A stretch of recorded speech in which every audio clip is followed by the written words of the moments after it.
ঘোষ তো 2024-এও প্রার্থী হয়েছিলেন, কিন্তু উনি তো হেরে গেছিলেন।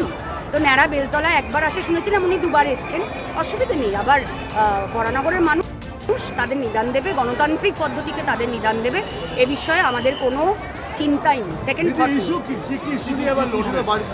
আমাদের ইস্যু, আমরা ইস্যু নিয়ে লড়ি না, আমরা ইস্যু নিয়ে মমতা বন্দ্যোপাধ্যায় ইস্যু নিয়ে, সাধারণ মানুষের ইস্যু নিয়ে রাস্তায় নামে, এবং আমরা রাজনীতি করি না সেটা নিয়ে।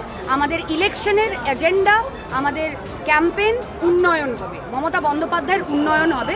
অবশ্যই যে এসআইআরের প্রতিবাদ বা এই এলপিজি সিলিন্ডার পাওয়া যাচ্ছে না আকাল, এখানেও আমি খোঁজ করছিলাম যে পাওয়া যাচ্ছে, কারণ এত ভক্তরা এখানে প্রসাদ খায়।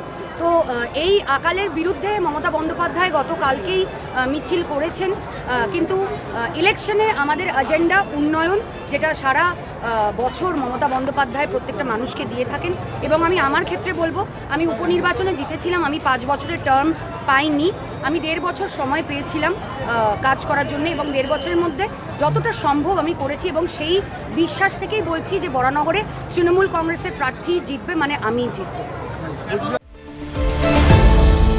আপনারা দেখছেন এই বেলা বাংলা, শিরোনামে সবার আগে।